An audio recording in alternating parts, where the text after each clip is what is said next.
In progress.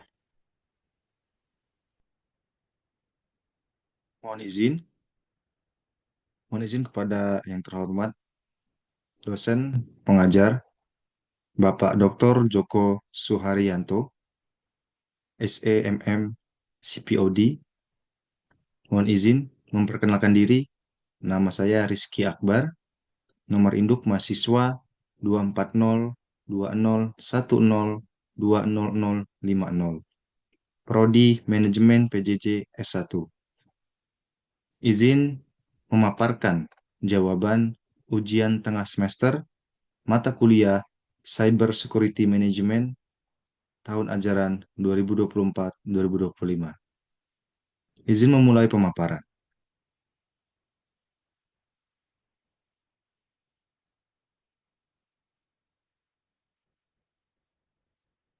Soal nomor 1. Identifikasi dan paparkan satu kasus nyata yang pernah atau berpotensi mengalami ancaman cyber. Jelaskan sistem yang digunakan dan kelemahan yang ada. Jawaban, kasus serangan cyber terhadap lembaga pemerintah BPJS Kesehatan pada Mei 2021. Serangan cyber berdampak pada kebocoran data. Skala data yang bocor kurang lebih 279 juta data penduduk Indonesia.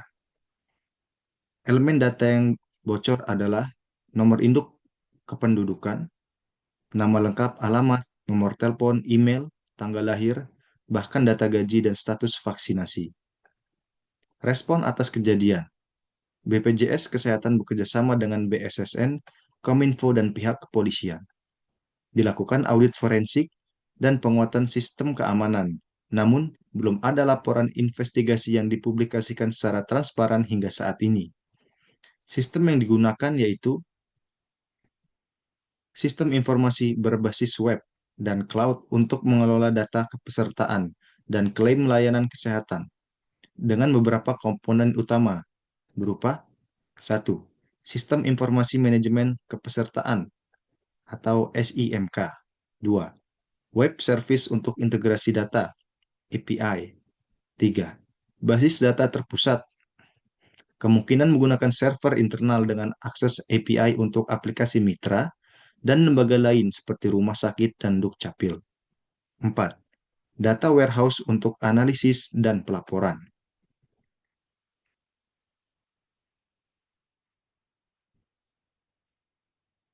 Kelemahan terhadap sistem tersebut. Pertama, akses API tidak aman. Banyak institusi yang terhubung ke sistem BPJS melalui API, misalnya rumah sakit, klinik, pihak ketiga. Dan tidak semua API diamankan dengan baik, misalnya autentikasi lemah atau tidak membatasi IP. Resikonya, penyerang bisa mengeksploitasi API untuk mengunduh data dalam jumlah besar. Kedua, penyimpanan data tidak terenkripsi. Masalah, data pribadi sensitif kemungkinan besar disimpan dalam format terbuka atau terenkripsi lemah. Resikonya, jika penyerang mendapat akses ke basis data, mereka bisa langsung membaca data tanpa perlu mendekripsi. Ketiga, kurangnya segmentasi jaringan. Masalah, tidak ada pemisahan antara sistem publik dan sistem data sensitif. Risikonya, jika satu titik lemah, misalnya server web atau API ditembus, penyerang bisa langsung menelusup ke sistem internal. Keempat, audit dan logging lemah. Masalah, sistem mungkin tidak mendeteksi pengambilan data masif dalam waktu singkat. Risikonya, serangan berlangsung tanpa terdeteksi selama beberapa waktu, memungkinkan pelaku mencuri jutaan data. Soal nomor 2. Berdasarkan kerangka manajemen risiko cyber, lakukan analisis ancaman, kerentanan, dan dampak terhadap bisnis tersebut. Pertama, identifikasi aset. Aset utama berupa data pribadi, penduduk, sistem pendukung, sistem manajemen kepesertaan, API integrasi, basis data, infrastruktur server, dan cloud storage. Analisis ancaman, jenis ancaman, peretasan atau hacking, penjahat cyber mencoba mengakses sistem BPJS secara tidak sah melalui celah keamanan atau kredensial yang bocor. Kedua, penyalahgunaan API. Pelaku memanfaatkan akses API publik atau semi-publik yang tidak diamankan dengan baik untuk mengekstrak data secara massal. Ketiga, insider threat. Karyawan atau mitra yang memiliki akses legal menyalahgunakan untuk menjual atau membocorkan data. Keempat, eksploitasi celah keamanan. Pemanfaatan software lama atau sistem tidak terupdate yang rentan terhadap serangan.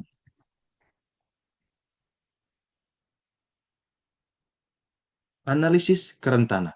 Jenis kerentanan. Pertama, API tidak autentikasi kuat. API yang tidak dibatasi aksesnya memungkinkan siapa saja yang tahu endpoint mengunduh data. Kedua, data tidak terenkripsi. Informasi disimpan dalam bentuk plain text atau enkripsi yang lemah sehingga mudah dibaca jika dicuri. Ketiga, audit dan logging minim. Tidak ada mekanisme pemantauan terhadap aktivitas tidak wajar. Misalnya, akses masif atau login yang mencurigakan. Keempat, software tidak diperbaharui. Sistem belum ditambal dengan patch keamanan terbaru, membuka celah untuk eksploitasi. Kelima, manajemen hak akses lemah. Tidak ada kontrol ketat terhadap siapa yang boleh mengakses data, baik dari dalam maupun luar.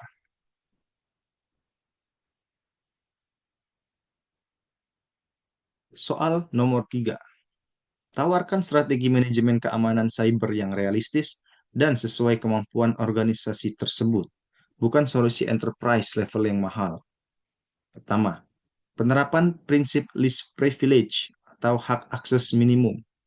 Setiap pengguna, termasuk karyawan dan mitra, hanya diberi akses ke data dan sistem yang benar-benar mereka perlukan. Contoh, karyawan bagian klaim hanya bisa melihat data klaim, bukan seluruh database peserta. Manfaat, mengurangi risiko insider threat dan salah akses, mudah diterapkan melalui pengaturan role-based access control. Kedua, audit dan monitoring aktivitas secara rutin. Penerapan log system dan monitoring sederhana untuk mencatat aktivitas pengguna. Pengecekan aktivitas tidak wajar, seperti akses data besar dalam waktu singkat atau login dalam jam yang tidak normal. Dapat memanfaatkan tools gratis atau low cost, seperti yang tersebut. Ketiga, perlindungan API dan akses data. Pembatasan akses API hanya pada IP terpercaya, hanya pada IP terpercaya dan mitra resmi. Penerapan API key dan token autentikasi sederhana untuk setiap koneksi. Praktik murah dan efektif, berupa validasi input dan rate limiting. Penggunaan firewall aplikasi web gratis seperti Mode Security. Keempat, enkripsi data sensitif. Terapkan enkripsi saat penyimpanan at rest and saat pengiriman in transit. Enkripsi bisa dilakukan dengan library gratis seperti OpenSSL atau AES pada database.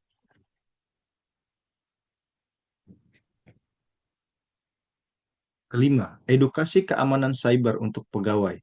Pelatihan staf untuk mengenali phishing, social engineering, dan praktek keamanan dasar. Pembuatan panduan singkat dan poster edukatif yang tidak mahal dan sangat efektif. Keenam, update sistem secara berkala, patch management. Memastikan sistem operasi, aplikasi server, dan software pihak ketiga selalu diupdate dengan patch terbaru. Membuat jadwal rutin untuk pengecekan dan update. Gunakan manajer paket bawaan Linux dan WSUS untuk Windows. 7. Rencana tanggap insiden atau Incident Response Plan. Incident Response Plan. Pembuatan SOP tanggap insiden agar ketika keadaan darurat datang dapat ditanggulangi dan meminimalisir dampak sesuai prosedur dan mitigasi yang telah dibuat. Selanjutnya, backup berkala dan offline. Lakukan backup rutin ke media eksternal atau offline atau server backup yang terisolasi dari jaringan utama agar data tetap aman jika terjadi peretasan atau ransomware. Selanjutnya, gunakan software open source dan aman. penggunaan software open source yang punya komunitas aktif dan dukungan keamanan. Hindari menggunakan software bajakan atau tidak resmi. Selanjutnya, bentuk tim keamanan kecil atau internal CSIRT mini. Bentuk tim kecil lintas departemen, misalnya IT plus operasional, untuk menangani dan menganalisis insiden dasar. Soal nomor 4. Berikan POV Anda, apa tantangan terbesar dalam implementasi keamanan cyber di organisasi tersebut dan bagaimana cara mengatasinya secara bertahap. Menurut saya, tantangan terbesar dalam implementasi keamanan cyber adalah budaya organisasi yang belum menempatkan keamanan cyber sebagai prioritas strategis. Masalah utama bukan teknologi, tetapi mindset. Di organisasi publik besar seperti BPJS, keamanan cyber masih dianggap urusan teknis belaka. Padahal, seharusnya menjadi prioritas strategis organisasi yang menyangkut reputasi, kepercayaan publik, dan keberlangsungan layanan. Tantangan ini terlihat dari minimnya kesadaran pegawai terhadap keamanan cyber. Contohnya, staf yang tidak sadar akan risiko klik link sembarangan, menyimpan password di file terbuka, atau berbagi data seenaknya. Pengambilan keputusan yang tidak berbasis risiko cyber. Investasi keamanan dilakukan hanya setelah terjadi insiden. Tahapan untuk mengatasi. Bangun kesadaran dan komitmen internal. Kedua, lindungi titik lemah paling umum atau quick wins. Tiga, bangun mekanisme tanggap insiden. Keempat, dokumentasi dan evaluasi secara berkala. Demikian pemaparan yang dapat saya sampaikan. Bila terdapat kesalahan atau ketidaktepatan penyampaian, saya ucapkan mohon maaf.